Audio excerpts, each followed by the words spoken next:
آپ سے پہلے بھی ہماری انجینئر صاحب سے بات چل رہی تھی اور احتجاج کے حوالے سے بات چل رہی ہے، اور جب بھی ہم احتجاج کے حوالے سے سوچتے ہیں تو خاص کر پورے پاکستان میں جب احتجاج ہوتا ہے تو ایک جو صورت حال ہو جاتی ہے وہ آپ جانتے ہی ہیں.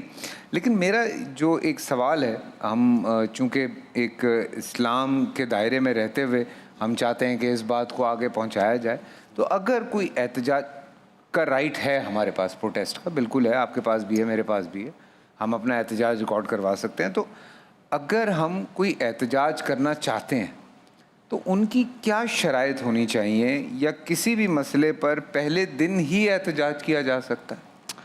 بسم اللہ الرحمن الرحیم. دیکھیں اتنا سیریس میٹر ہے اور اتنا حساس میٹر ہے کہ اس بارے میں ہمیں چاہیے کہ بچپن ہی سے بچوں کو تربیت کریں کہ اتفاق کرنا کوئی کمال کی بات نہیں ہے. ہمیں کسی کی بات سے اتفاق ہو جائے تو یہ نارمل بات ہو جاتی ہے، لیکن جب ہمیں کسی کی بات سے اختلاف ہو رہا ہو تو پھر سلیقہ آنا چاہیے کہ کیسے ہم اپنے اختلاف کا اظہار کریں کہ سامنے والے کی دل آزاری بھی نہ ہو اور ہماری بات بھی پہنچ جائے. اور یہ بچپن سے اسکول لائف کے اندر ہمیں ان چیزوں کو سکھانا چاہیے بچوں کو کہ آپ آپس میں اگر کسی بات سے ڈس ایگری بھی ہیں تو اس کو بیان کرنے کا طریقہ کیا ہونا چاہیے. جیسے ایک مشہور کہاوت ہے کہ اگر آپ کو کسی کے چلنے پر اعتراض ہو تو پہلے 2 قدم اس کے جوتوں میں پاؤں ڈال کر چل کے دیکھیں، اس کے بعد پھر آپ کو سمجھ میں آئے گا کہ یہ ٹیڑھا کیوں چل رہا ہے. اور جب آپ چلیں گے تو پہلے تو آپ کو احساس ہوگا، دوسرا یہ کہ آپ اتنا دور چلے جائیں گے کہ پھر جب آپ تنقید بھی کر رہے ہوں گے تو ایک فاصلہ آ جائے گا جس کے بعد آپ کی آواز اتنی لاؤڈ نہیں آئے گی، تو پیار محبت سے آپ کا اختلاف سامنے آئے گا. تو اختلاف کرنے کا سلیقہ ہمیں آنا چاہیے. دوسری بات جو آپ کا سوال ہے کہ احتجاج کب کرنا چاہیے، اس کی کیا شرائط ہونی چاہیے، کنڈیشنز کیا ہونی چاہیے. دیکھیں 4 چیزیں ایسی ہیں کہ جو بہت واضح ہے کہ جس کا قرآن کریم نے بھی ذکر کیا ہے کہ ان 4 موقعوں پر احتجاج کرنے کی اجازت ہے. پہلی چیز کیا ہے کہ اگر کسی کے اوپر ظلم ڈھایا گیا ہے، کوئی سانحہ پیش آ گیا ہے، کسی مسجد میں، کسی امام بارگاہ میں، کسی مقام پر کوئی واقع پیش آ گیا ہے، تو ظاہر سی بات ہے کہ جس کے اوپر ظلم ڈھایا ہے وہ اپنی آواز تو بلند کرے گا. بالکل. قرآن کریم نے بھی کہا ہے کہ لا يحب اللہ الجہر بالسوء من القول الا من ظلم، کہ پروردگار ناپسند کرتا ہے کہ کوئی اپنی آواز کو اونچی کرے سوائے اس شخص کے کہ جس کے اوپر ظلم ڈھایا گیا ہے. اس کو اجازت ہے کہ وہ آواز اپنی اونچی کر سکتا ہے، یعنی وہ احتجاج کرنے کا حق رکھتا ہے. دوسری چیز یہ کہ جب بھی احتجاج کیا جائے گا ہمیشہ حق بات کے اوپر احتجاج کیا جائے گا، کسی بھی باطل اسٹینڈ کے اوپر احتجاج نہیں کیا جائے گا. یعنی کیا مطلب ہے، ہماری جو سیاسی پارٹیاں ہیں، ہماری جو مذہبی پارٹیاں ہیں، کوئی بھی تنظیم ہے، اگر آپ جانتے ہیں کہ آپ کا اسٹینڈ غلط ہے تو اس وقت آپ کے لیے اجازت نہیں ہے کہ آپ جو غلط چیز ہے اس کے اوپر بھی اسٹینڈ لیں اور اس کے اوپر بھی احتجاج کریں. اس حوالے سے قرآن کریم میں بیان کیا جیسے بسم اللہ الرحمن الرحیم والعصر ان الانسان لفی خسر الا الذین آمنوا وعملوا الصالحات وتواصوا بالحق وتواصوا بالصبر. جب بھی آپ بات کریں گے، نصیحت کریں گے تو ہمیشہ حق کے ساتھ نصیحت کریں گے. اسی طریقے سے قرآن کریم نے ایک اور مقام پہ ارشاد فرمایا کہ یا ایھا الذین آمنوا کونوا قوامین للہ شہداء بالقسط ولا یجرمنکم شنآن قوم علی الا تعدلوا اعدلوا هو اقرب للتقوی. اے صاحبان ایمان، اللہ کی خاطر قیام کرو اور تمہارے قیام کے اندر حق گوئی شامل ہونی چاہیے، اور کہیں ایسا نہ ہو کہ تمہارا قیام کسی قوم سے دشمنی کی بنا پر ہو. اب ہمارے عام طور پر کیا ہے معاملہ کہ چونکہ میری پارٹی اور ہے، آپ کی پارٹی اور ہے، جو ہمارا جو سیاسی اختلاف موجود ہے یا کوئی بھی اختلاف موجود ہے، مجھے معلوم بھی ہے کہ آپ صحیح کہہ رہے ہیں، لیکن چونکہ ہمارے بڑوں نے، ہمارے بزرگوں نے یہاں پر یہ کہہ دیا ہے کہ تمہیں یہی کرنا ہے، تو چاہے وہ غلط بھی ہے تب بھی کھڑے ہو جاتا ہے. وہ وہی والی بات ہے نا، وہ جو ڈیوائڈ اینڈ رول والا جو چکر ہے وہ کبھی لسانیت پہ ہو جاتا ہے، کبھی مسلکوں پہ ہو جاتا ہے. یہ معاملہ ہے. جی جی. اب پارٹیوں پہ شروع ہو گیا ہے، کبھی کسی پہ ہو جاتا ہے. ابھی جو حضرت بات کر رہے ہیں ظلم کی جب انتہا بڑھتی ہے تو اوبیسلی ہمیں یہ رائٹ پہنچتا ہے کہ ہم احتجاج کریں. اسی لیے ہم نے کئی دفعہ دیکھا سڑکوں پہ کہ بچے بھی آئے ہیں احتجاج کرنے، عورتیں بھی آئی ہیں، کبھی کبھی تو جنازے رکھ دیے جاتے ہیں سڑکوں پہ احتجاج کرنے کے لیے، اور انہوں نے احتجاج اپنا ریکارڈ بھی کروایا ہے. کئی دفعہ ہم نے دیکھا کہ علاقے میں لائٹ نہیں ہے تو لوگ جو ہے وہ سارے پورا علاقہ نکل کے سڑک پہ آ گیا ہے اور توڑ پھوڑ شروع ہو گئی. فرسٹریشن بھی تو دیکھیں نا، دوسری طرف ایک جب ہم یہ بات کرتے ہیں تو دوسری طرف فرسٹریشن بھی آ جاتی ہے. جب ایک انسان بھوکا ہے، جب ایک انسان اتنا فرسٹریٹڈ ہے تو اس کو تو یاد نہیں رہے گا، کچھ بھی یاد نہیں رہے گا اس وقت. یہ بات میں ہو سکتا ہے بری لگے لوگوں کو، لیکن نہ اس وقت اس کو یہ یاد رہے گا جب اس کے بچوں کو، وہ اپنے بچوں کو تڑپتے ہوئے دیکھے گا گرمی میں یا بھوک سے، اور تب وہ احتجاج کرنے اگر باہر نکلے گا تو اس کو کہاں یاد رہے گا کہ وہ مسلمان ہے، یا اس کو یہ یاد رہے گا کہ وہ پاکستانی ہے، یا اس کو کچھ اور یاد رہے گا. اس کو جو کوئی اشتعال انگیزی میں ڈالے گا وہ اس کے ساتھ چل پڑے گا، اور وہ جا کے وہی کرے گا جو ہم دیکھتے ہیں اپنے ارد گرد. میں معذرت کے ساتھ یہ بات ذرا تھوڑی طویل ہو گئی، لیکن بسم اللہ الرحمن الرحیم. احتجاج پر بات ہو رہی ہے، اور بات یہ ہے کہ اگر وہ مظلوم بھی ہے اور اسے تکلیف بھی ہے، سخت تکلیف ہے، لیکن اگر وہ مسلمان ہے تو وہ اسلام کی دی ہوئی دائرہ کار سے باہر نہیں نکل سکتا. اور اللہ کے رسول صلی اللہ علیہ وسلم نے فرمایا المظلوم لا یظلم. اگر آپ مظلوم ہیں، آپ کے ساتھ زیادتی کی گئی ہے، آپ کو تکلیف پہنچائی گئی ہے، اس کا یہ مطلب نہیں ہے کہ آپ آزاد ہو جائیں گے، آپ جو چاہے کریں گے. آپ ظلم نہیں کر سکتے، کسی کو تکلیف نہیں پہنچا سکتے. آپ اپنے ظلم کے خلاف آواز اٹھائیے، اپنی مدد کے لیے لوگوں کو بلائیے. جہاں سے ظلم ہو رہا ہے وہاں جو آپ کی داد رسی کر سکتے ہیں احتجاج کیجیے، لیکن اس وقت تک آپ کو اجازت ہے جب تک کہ آپ خود ظالم نہ بن جائیں.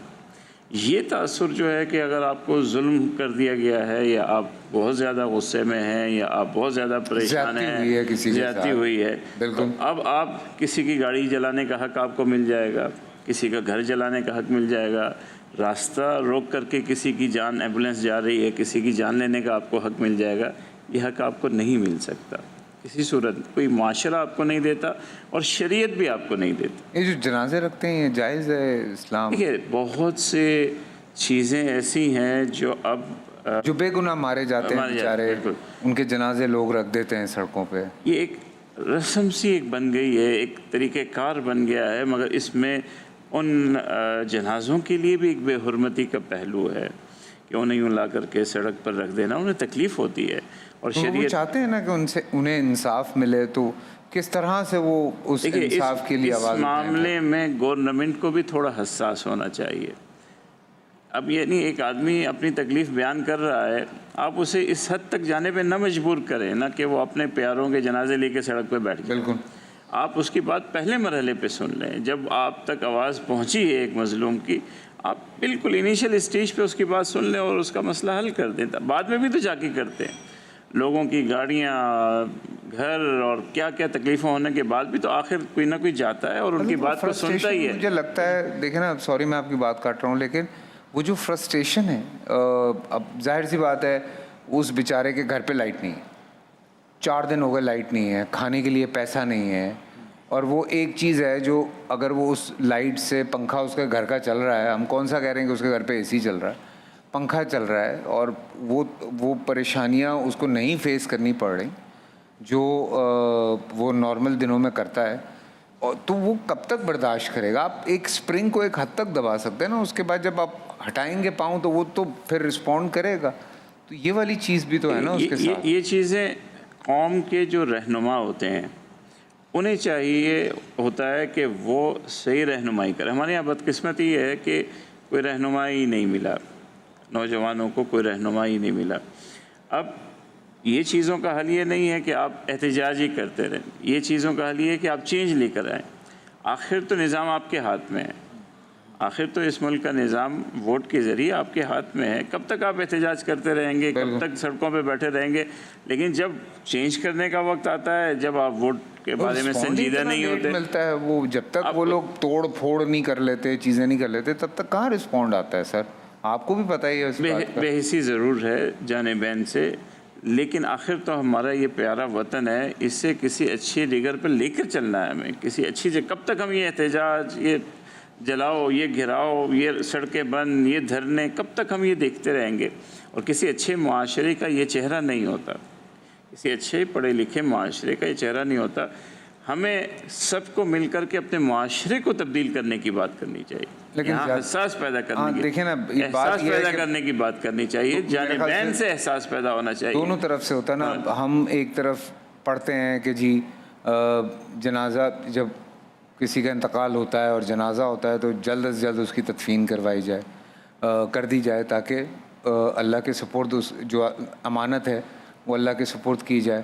ڈاکٹر صاحب لیکن وہیں پہ لوگ، کئی دفعہ یہ بھی ہوا ہے کہ 2 دن جنازے جو ہیں وہ سڑکوں پہ رہے ہیں اور وہ بیچارے روتے رہے، چیخیں مارتے رہے، کوئی رسپانس نہیں آ رہا، اور پھر جا کے کہیں وہ بات اوپر تک گئی۔ اصل میں سنوائی بھی تو نہیں ہے نا ڈاکٹر صاحب، یہ بھی تو ایک ایشو ہے۔ بسم اللہ الرحمن الرحیم۔ یہ بات بالکل آپ کے درست ہے کہ بعض اوقات صورتحال اتنی نازک ہوتی ہے کہ کئی دن گزر جاتے ہیں اور معاملہ انتہا تک پہنچ جاتا ہے اور اس پر کوئی رسپانس حکومت کی طرف سے نہیں آتا۔ پہلی بات تو میں یہ کہوں گا کہ انسانی معاشروں کو اگر دیکھا جائے تو احتجاج، دھرنے، مظاہرے، یہ ظلم کے خلاف، حق تلفی کے خلاف احتجاج کا ہمیشہ سے ایک مؤثر ذریعہ رہے ہیں۔ انقلاب فرانس ہو یا انقلاب روس ہو یا امریکہ کی سول رائٹس موومنٹ ہو یا حال ہی میں ماضی قریب میں عرب اسپرنگ، عرب بہار کا جو سلسلہ چلا، تو یہ تو معاشروں کی ایک روایت ہے اور اسلام چونکہ ایک دین فطرت ہے لہٰذا اسلام نے اس سے انکار نہیں کیا ہے، حق دیا ہے کہ اگر کسی کے ساتھ حق تلفی ہوتی ہے، ظلم ہوتا ہے تو وہ اس پر اپنی آواز بلند کر سکتا ہے، اور اس کا ایک پہلو سیاسی ہونے کے ساتھ ساتھ شرعی اور اخلاقی بھی ہے۔ ہماری اسلامی تاریخ میں کوئی اس طرح کی چیز آپ کو ملتی ہے کہیں؟ کوئی اسلامی تاریخ میں اس کی کئی مثالیں موجود ہیں۔ حضرت امام حسین رضی اللہ عنہ کا ظلم کے خلاف، جبر کے خلاف احتجاج کرنا، کھڑے ہو جانا، آواز کو بلند کرنا، یہ ایک بہت بڑی مثال ہے، اور آگے آپ آئیں تو تاریخ میں ہمیں کئی مثالیں ملتی ہیں، کیونکہ یہ ایک دینی اور شرعی فریضہ بھی ہے۔ امر بالمعروف و نہی عن المنکر کے تحت آتا ہے۔ نبی کریم صلی اللہ علیہ وسلم کا ارشاد گرامی ہے، من رعا منکم منکرن فلیغیر بیدیہ، کہ تم میں سے جب کوئی برائی کو دیکھے تو اپنے ہاتھ سے اسے روک دے، ہاتھ سے ممکن نہ ہو تو اپنی زبان سے، اور اس سے ممکن نہ ہو تو پھر کم از کم دل میں اس کو برا جانے کہ یہ کم از کم ایمان کا درجہ ہے۔ لیکن اصل چیز یہ ہے کہ جس طرح اسلام نے جنگ اور امن کے اصول بتائے ہیں، میدان جہاد تک میں اگر آپ کو اسلام اس بات کا پابند کر رہا ہے کہ آپ اپنی ذاتی انا کی بنیاد پر کسی پر حملہ آور نہیں ہوں گے، کسی خاتون پر ہاتھ نہیں اٹھائیں گے، کسی بچے کو تکلیف نہیں دیں گے، کھیتیوں کو نہیں جلائیں گے، تو جو اسلام آپ کو میدان جہاد تک میں پابند کر رہا ہے تو وہ عام زندگی میں آپ کو کھلا کیسے چھوڑ سکتا ہے، ہر بات کی اجازت کیسے دے سکتا ہے؟ یہ جنازہ رکھنا یا یہ اس طرح کی چیز کہاں سے، یہ کلچرلی کچھ ہمارا وہ ہے؟ اصل میں وہی بات ہے نا کہ جو آپ نے بیان فرمائی کہ جب سنوائی نہیں ہوگی تو کوئی ایسا راستہ اختیار کریں، اور دوسری طرف سے شریعت نے بھی پابند کیا ہے کہ ہم کسی کے املاک کو نقصان نہیں پہنچا سکتے، کوئی جلاؤ گھراؤ نہیں کر سکتے، تو پھر ایک ہی چیز بچے گی، اپنی ہی چیز سامنے لا کے رکھ دیں کہ بھائی یہی ہمارے پاس ہے، اب اس کے بعد اگر تمہیں غیرت نہیں آتی تو اب کس کے بعد آئے گی غیرت؟ تو اور کوئی چارہ نہیں بچ جاتا۔ اس لیے وہ بھی مجبور ہیں کہ ایک گھر کے اندر جو ہے وہ پانچ جنازے ایک ساتھ آ رہے ہیں، بھائی بھی مر گیا، بچے بھی مر گئے، تو ایک قیامت برپا ہو جاتی ہے۔ تو اس کے بعد اگر شریعت کے اندر رہ کر وہ کام کر سکتا ہے تو وہ بیچارہ یہی کر سکتا ہے۔ اور ابھی بھائی نے جو مثال دی امام حسین علیہ السلام کی، بہت بہترین مثال ہے احتجاج کی، کہ جب ظالم حکمران بھی ہے اور بات ماننے کے لیے تیار نہیں ہے تو آپ نے کوئی ایسا اقدام نہیں کیا کہ جس کے اندر کسی کے املاک کو کوئی نقصان پہنچا ہو، اور آپ نے بیان فرمایا کہ انی لم اخرج اشرا ولا بطرا ولا ظالما ولا مفسدا، میں جو نکل رہا ہوں مدینہ سے کسی کے اوپر ظلم کرنے کے لیے، کوئی فتنہ فساد کرنے کے لیے نہیں نکلتا، بل خرجت لطلب الاصلاح لامت جدی، بلکہ میں چاہتا ہوں کہ اپنی امت کے اندر، اپنے نانا کی امت کے اندر اصلاح قائم کرو۔ اللہ۔ اور اس کے بعد بھی جب آپ کربلا پہنچے ہیں تو کربلا میں بھی آپ نے زمین خریدی ہے، اور وہاں پر یہ بتایا ہے کہ یہ میری زمین ہے، میری جائیداد ہے، اس کے اوپر تم نے تجاوز کیا ہے۔ تو اتنا پیارا انداز ہمیں سکھایا ہے احتجاج کا۔ البتہ یہ کہ ظاہر سی بات ہے کہ آپ کو پھر بھی حق نہیں دیا گیا، آپ کو شہید کر دیا گیا، لیکن کم از کم اتنا طے ہو گیا کہ حق کا راستہ حسینیوں کا راستہ ہے اور جو باطل کا راستہ ہے وہ یزیدیوں کا راستہ ہے۔ احتجاج کے حوالے سے یہ بنیادی بات سمجھنے کی ہے کہ احتجاج کا بنیادی مقصد یہ ہوتا ہے کہ اصلاح کی جائے صورتحال کی، اور قیام امن ہو، حقوق کی ادائیگی ہو۔ ہم ایک بات ہمیشہ بھول جاتے ہیں کہ مسلمان کی تعریف کیا ہے، کہ مسلمان تو وہ ہے جس کے ہاتھ اور زبان سے دوسرے مسلمان محفوظ رہیں۔ تو ہر صورت میں احتجاج ہو کسی بھی طرح کا، اس بات کو ہمیں ہر حال میں پیش نظر رکھنا چاہیے۔ بالکل۔ چھوٹا سا بریک، لاہور اور اس کے مضافات میں اذان مغرب، واپس لوٹتے ہیں اور اسی بات کو یہیں سے آگے بڑھاتے ہیں۔